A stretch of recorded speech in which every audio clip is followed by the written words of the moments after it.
The letter trembled in my hands, its elegant script a venomous promise. Eleanor, you can't keep me from what's mine. Silver Lake belongs to family, and family never forgets. I stood on the veranda of Silver Lake Manor, the Montana wind whipping my hair as Lake Flathead churned below, its waves echoing the storm brewing in my chest. Vivian Langston, my husband's stepmother, had sent this warning, her words a prelude to another of her meticulously crafted lies. 5 years after I'd poured my inheritance into this estate, she was circling again, her shadow threatening to unravel everything I'd built, my home, my dreams, my marriage. As the sun bled into the horizon, casting a crimson glow over the lake, I knew this was no mere threat. It was a declaration of war, and I was ready to fight. At 40, I, Eleanor Voss, had forged a life from the ashes of loss. My parents' death in a helicopter crash during a conservation survey in the Rockies left me $12.5 million and a void no wealth could fill. With it, I purchased Silver Lake, a 200-acre estate in Montana's Flathead Valley. The craftsman-style mansion, with its cedar beams, stained glass windows, and sprawling veranda, was a fixer-upper, its weathered exterior belying the grandeur within. The estate's private dock, pine forests, and lakeside meadows held the promise of a legacy, a sustainable eco-lodge blending luxury with environmental stewardship, a tribute to my parents' love for the wild. My study, its tall windows framing the lake's endless dance, was the heart of this dream. There, I designed solar-powered cabins, rainwater systems, and wind turbines, each blueprint a step toward healing the wound of their loss. My parents had been visionaries, mapping Montana's wilderness to protect its ecosystems. Their death left me not just their fortune but their mission. Silver Lake was my canvas, its 200 acres a chance to create something enduring, a retreat where guests could bask in nature's beauty while treading lightly on the earth. I'd spent years earning my architecture degree, specializing in sustainable design, and now every sketch, every model on my desk, was a piece of their legacy reborn. But Vivian saw it differently. To her, Silver Lake was a prize, a symbol of the status she'd never achieved, and I was the obstacle in her path. That evening, as I tucked Vivian's letter into my desk drawer, my husband, Julian, entered, his broad shoulders slumped under the weight of his stepmother's influence. At 42, Julian was a conservationist, his rugged hands calloused from planting trees and restoring wetlands for our nonprofit, Wild Heart Conservation. His hazel eyes, usually warm, were clouded with a familiar strain. Vivian followed, her silver hair gleaming under the chandelier, clutching a lace shawl like a prop in her latest performance. Her eyes glistened with tears, but I'd seen this act before. Vivian was a master manipulator, her tears a weapon honed over decades. "We need to talk, Eleanor," Julian said, his voice heavy with rehearsed sorrow. "It's serious." I leaned back in my leather chair, bracing myself. Vivian stepped forward, her lips trembling. "The neurologist confirmed it," she said, her voice barely above a whisper. "ALS. 8 months, maybe a year. I can't face it alone in my condo in Missoula." My stomach twisted. Vivian's history of convenient illnesses was a dark thread woven through our marriage. 3 years ago, she claimed a rare spinal condition just as we were launching Wild Heart Conservation. We delayed the launch to care for her, diverting funds and energy, only for her to recover without explanation, her medical records mysteriously absent. 2 years before that, a thyroid crisis derailed our plans to adopt a child, leaving us emotionally drained and our dreams deferred.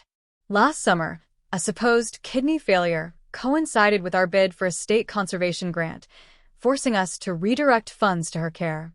Each time, her recoveries were swift, her excuses vague, and Julian's loyalty to her unwavering. "Which neurologist?" I asked, keeping my tone measured. "What's the full diagnosis?" Vivian dabbed her eyes with the shawl, her movements deliberate. "Dr. Hensley at Glacier Medical Center. It's advanced, Eleanor. I don't want to burden you with the details." She sank onto the leather sofa by the fireplace, her frailty a calculated display, though I caught the flicker of calculation in her eyes. Julian's jaw tightened. Vivian needs to move in with us, he said, his voice firm but tinged with desperation. We can convert your study into her suite. It's got the best light, and she'll need a comfortable space. My study. The sanctuary where I'd spent countless nights sketching eco-lodge designs, its shelves lined with architectural journals, soil samples, and models of wind turbines. The tall windows framed Lake Flathead's shimmering expanse, the light shifting from dawn's soft pinks to dusk's fiery oranges. My desk held hand-drawn plans for a carbon-neutral retreat, each line a piece of my parents' memory. Losing it would be like losing my voice, my purpose, my connection to them. This is sudden, I said, folding my hands to study them. I'd like to speak with Dr. Hensley myself. Maybe get a second opinion. Vivian's hand froze mid-dab, her eyes narrowing for a split second before softening into a mask of sorrow. I trust Dr. Hensley completely, she said. But if you need to verify, I understand. I just want to be with family. Family, I echoed, the word sharp on my tongue. In the 14 years I'd been married to Julian, Vivian had never treated me as family. To her, I was the outsider who'd seduced her stepson with my wealth and ambition. She'd coveted Silver Lake from the moment I signed the deed, calling it ostentatious, while lingering over its marble fireplaces, oak-paneled halls, and lakeside verandas. Her resentment wasn't just about the estate. It was about me, the woman who dared to build a life without her approval. She'd spent years undermining me, whispering to Julian that I was too independent, that my inheritance should have been his to control. We'll make it work, Julian said, his tone resolute, as if he'd already decided. She's my stepmother, Eleanor. We owe her this. I need time to think, I said, rising from my chair. Silver Lake is in my name alone. I bought it with my inheritance. This is a big decision, and I won't be rushed. Julian's face flushed, his voice rising. Time? My stepmother is dying, Eleanor. Where's your empathy? Vivian reached for his hand, her voice syrupy. It's okay, Julian. Eleanor's just overwhelmed. But family comes first in times like these. Her words were a velvet glove over a steel fist, designed to guilt me into compliance. Actually, I said, my voice steady despite the anger simmering beneath, I won't be pressured into changing my home overnight. Vivian's lips twitched, her mask slipping for a fraction of a second. Julian stared at me, stunned, as if I'd betrayed him. I turned and walked out to the lakeside garden, my refuge. The air was crisp with the scent of pine and wildflowers, and I sank onto a wrought iron bench by the water's edge.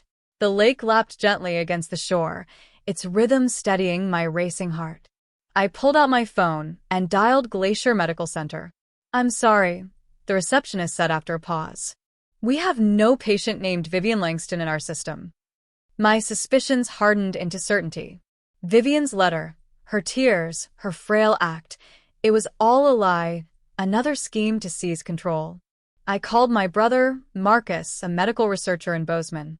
Can you dig into something for me? I asked, my voice low. Discreetly. Marcus promised to investigate, his tone serious. He'd seen Vivian's manipulations firsthand, her emergencies always timed to disrupt our lives. As I hung up, I stared at the lake, its surface reflecting the fading light. Vivian's letter burned in my mind, a reminder of her relentless pursuit of control. I wasn't just fighting for my study or my home. I was fighting for my marriage, my dreams, and the truth. For the next 3 weeks, I watched Vivian and Julian plan her move with a growing sense of dread. She arrived at Silver Lake with monogrammed antique trunks, chattering about turning my study into a serene retreat, with silk drapes, a hospital bed, and pastel walls to soothe my condition. She wandered the mansion, critiquing the decor while measuring rooms with her eyes, as if already claiming them. She'd pause by the grand staircase, running her fingers over the polished oak, or linger on the veranda, commenting on how the lake view would ease her suffering. Her presence was a shadow, creeping into every corner of my sanctuary. Julian grew distant, his silence heavy with accusation. He'd always been torn between his loyalty to Vivian, who'd raised him after his mother's death when he was 10, and his love for me. Vivian had stepped into his life as a young widow, marrying his father, a wealthy rancher, and quickly asserting control. She'd shaped Julian into her protector, her confidant, her weapon against anyone who challenged her. I'd seen it in small ways over the years. Her insistence on joining our vacations, her subtle jabs at my independence. But this was different. This was a calculated assault, and Silver Lake was her prize. I kept my suspicions to myself, playing the dutiful wife while Marcus investigated. Each morning, I'd walk the estate's trails, the crunch of pine needles underfoot grounding me. The forest was alive with the calls of chickadees and the rustle of deer, a reminder of why I'd chosen this place. Silver Lake wasn't just a home. It was a mission. My eco-lodge plans were gaining traction, with local environmentalists praising my designs for their low-impact elegance. But opposition was brewing too. A group of county developers, led by a gruff real estate mogul named Harlan Tate, wanted the land for a luxury resort. They'd been pressuring me to sell, their offers laced with veiled threats about zoning laws and tax audits. Vivian's scheme, I suspected, was tied to them. Had she been in contact with Harlan, promising to deliver Silver Lake if she gained control? Marcus's call came on a foggy morning as I stood by the dock, the lake shrouded in mist. "No neurologist in Montana has a Vivian Langston on record," he said, his voice clipped. "No ALS, no tests, no appointments. She's clean, Eleanor." I checked every major clinic from Missoula to Billings. The lie was a cold blade, cutting through years of doubt. Vivian wasn't dying. She was scheming, and I was done being her pawn. But confronting her would require more than Marcus's word. I needed evidence, something undeniable to break her hold on Julian and expose her to the family. I spent the next week gathering records, calling clinics, and digging into Vivian's past. Marcus uncovered a pattern, a heart condition before Julian's sister Clara's art gallery opening, a stroke when Julian was offered a conservation job in Denver, a rare blood disorder when we'd planned a research trip to Costa Rica. Each time, she'd manipulated Julian into prioritizing her, derailing our plans and sowing discord. I also discovered a connection to Harlan Tate.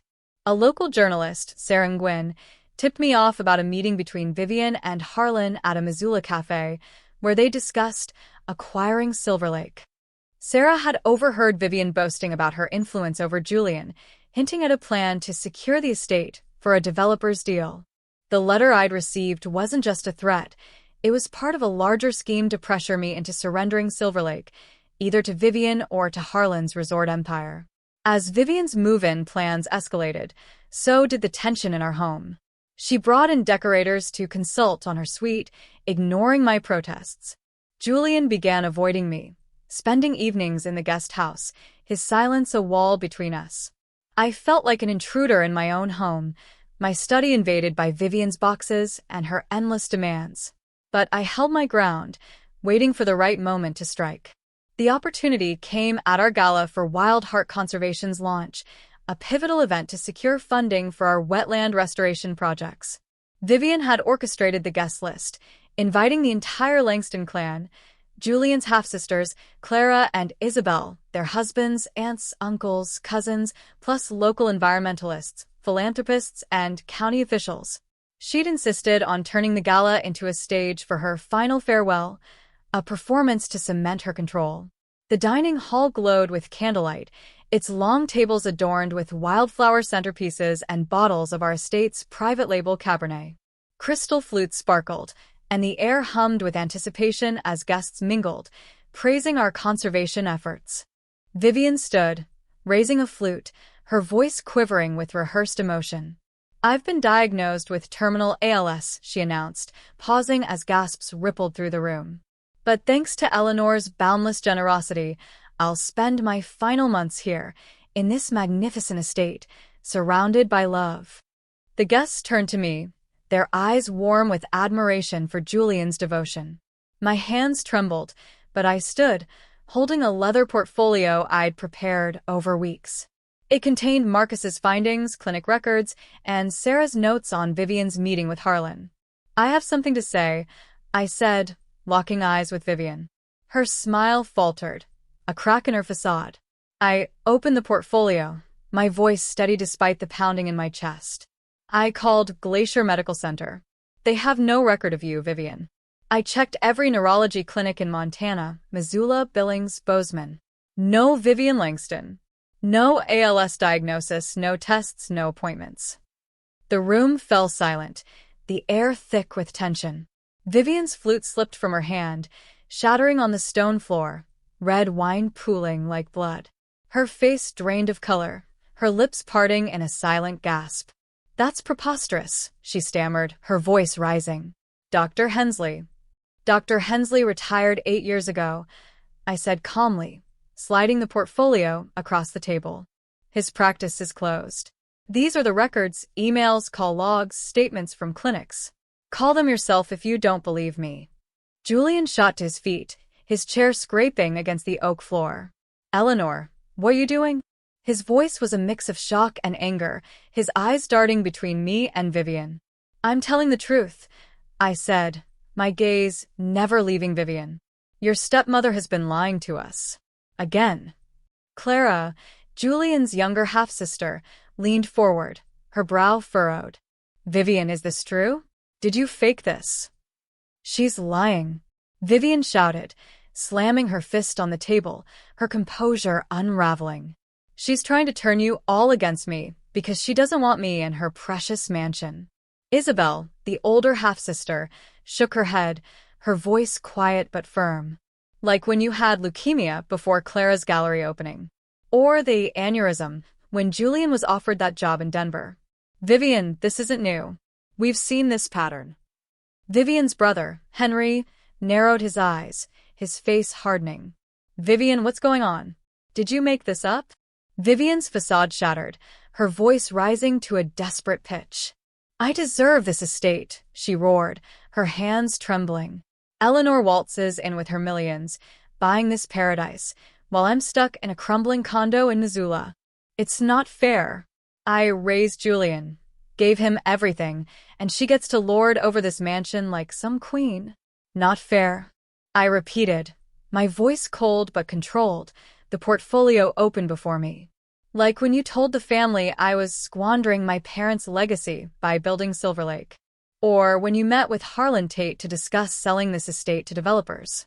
Or when you tried to convince Julian to sue me for control of my inheritance." Julian's eyes widened, his face paling. "You did what?" His voice was a whisper, laced with betrayal. "She's not one of us," Vivian hissed, her eyes blazing. "She's never been good enough for you, Julian. A real wife would have put that money in your name, let you run this place." Clara gasped, her hand covering her mouth.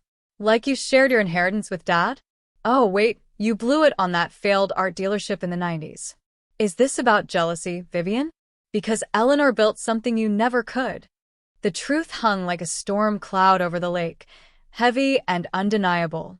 Vivian's face crumpled, not with her usual theatrics, but with raw, exposed shame. "I just wanted," she began, her voice breaking, then stopped, sinking into her chair, her hands covering her face.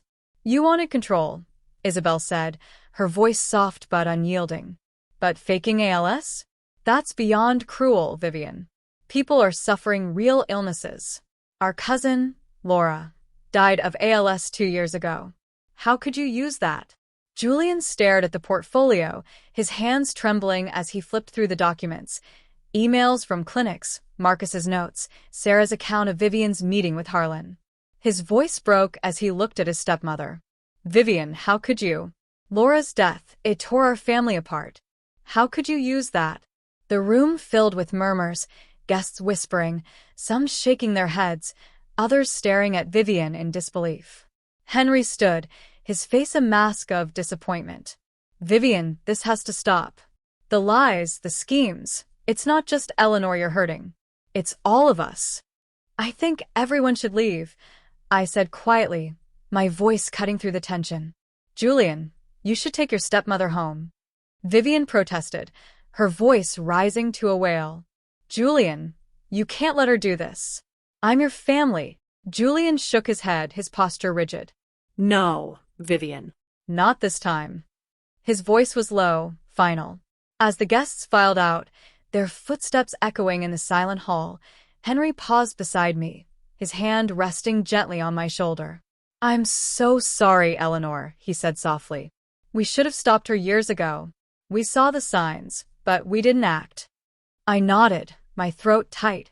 "Thank you, Henry." After they left, I cleared the table alone, the clink of crystal and porcelain loud in the empty dining hall. Julian's SUV rumbled away into the night, carrying Vivian back to Missoula. I wasn't sure if he'd return.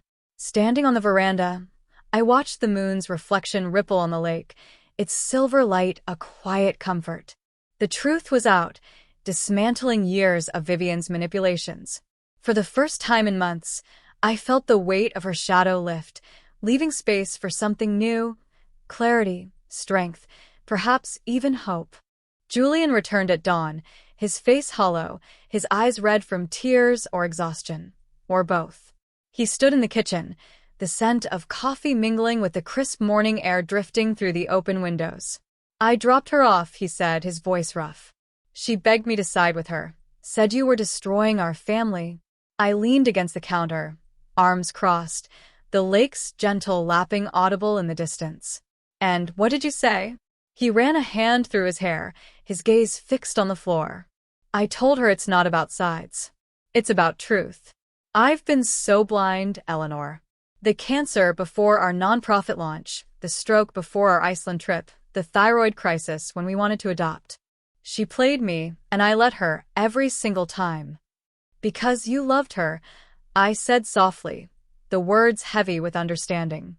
"She raised you, Julian. She filled a void after your mom died. But I can't keep fighting her lies." "I won't." He nodded, collapsing into a chair at the kitchen table, his hands covering his face. "She needs help. Serious help. Isabel's already researching therapists who specialize in personality disorders. I think this started when Dad remarried. Vivian's always been afraid of losing control, of being left behind." I sat across from him, the morning light casting long shadows across the oak table. "We need help too," I said. "Therapy. Boundaries. No more emergencies dictating our lives." "I know," he said, reaching for my hand across the table. "I want to be the partner you deserve, not the son she manipulates. I'm so sorry, Eleanor. For everything." I looked at his hand, calloused from years of planting trees and restoring wetlands alongside me. It wasn't easy to take it, not after 14 years of being overshadowed by Vivian's schemes. But I did, my fingers curling around his. "This will be hard," I warned. "We need rules. No unannounced visits. No guilt trips. And we need to protect Silver Lake, our home, our work." "Agreed," he said, his voice steady for the first time in weeks. "We'll go to counseling together. And I'll make sure Vivian respects our boundaries.